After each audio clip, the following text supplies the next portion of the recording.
Bonjour à tous, c'est Jean-Luc Roux sur sa chaîne YouTube. Aujourd'hui, nous allons parler du système Géoton L1 à la demande d'un internaute dans les commentaires d'une vidéo.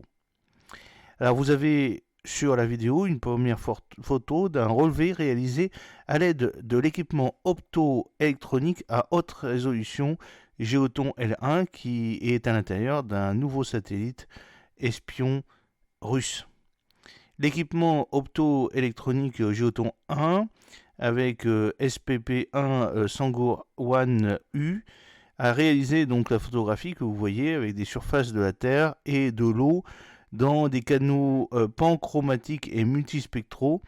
et cela permet en fait des relevés avec une résolution spatiale de 70 cm avec une fauchée allant jusqu'à 38 km. Le système spatial Ressource P est conçu pour la détection de la Terre dans les gammes visibles et proches infrarouges du spectre électromagnétique. Les données de télédétection obtenues par le système spatial et le complexe spatial Ressource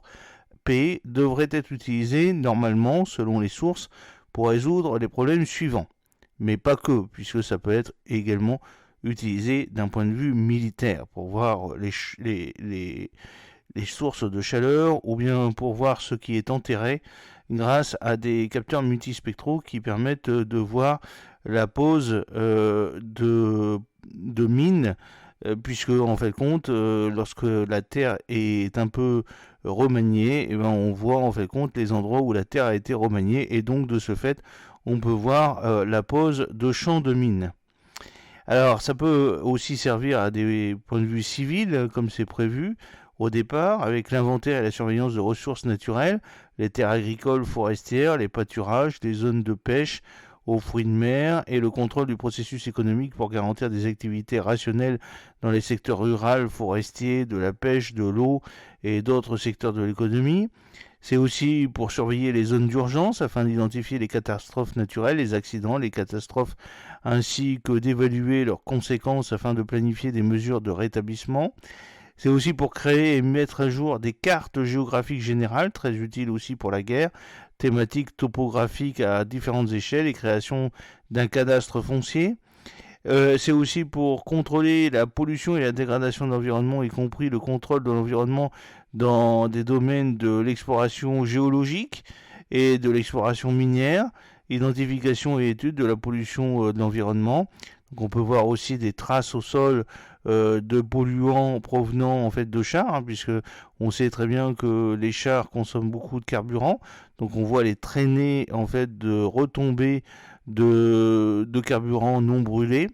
le contrôle de la protection des eaux et des zones protégées, le support d'informations pour la recherche de gisements de pétrole, de gaz naturel, de minerais et d'autres gisements de minéraux, le contrôle de l'aménagement des territoires avec l'obtention de données pour l'évaluation technique de la zone dans l'intérêt de l'activité économique, et puis le support d'informations pour la pose d'autoroutes, de grandes structures, de routes, de voies ferrées, d'oléoducs, de gazoducs, de systèmes de communication, la détection de cultures illégales de plantes contenant des drogues et le contrôle de leur destruction, et l'évaluation aussi de l'état des glaces. Alors en plus, Géoton 1, L1 avec Sangour 1 USPP1 a des équipements supplémentaires comme des complexes d'équipements multispectraux à large bande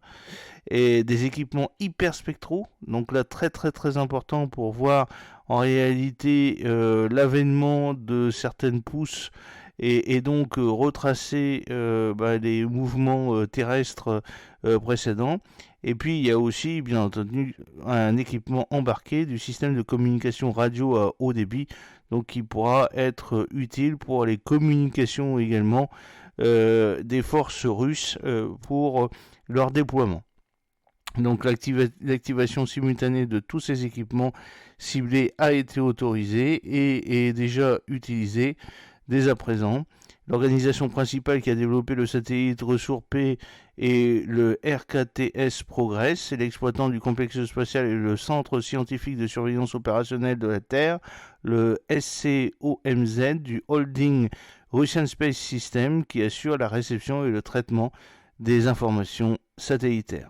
La source et le crédit photographique proviennent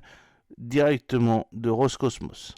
J'espère que cette petite vidéo vous a plu. N'oubliez pas de cliquer sur le pouce pour la promouvoir, de vous abonner si ce n'est pas encore fait et de partager cette vidéo sur vos réseaux sociaux. A très bientôt, fidèlement, Jean-Luc Roux.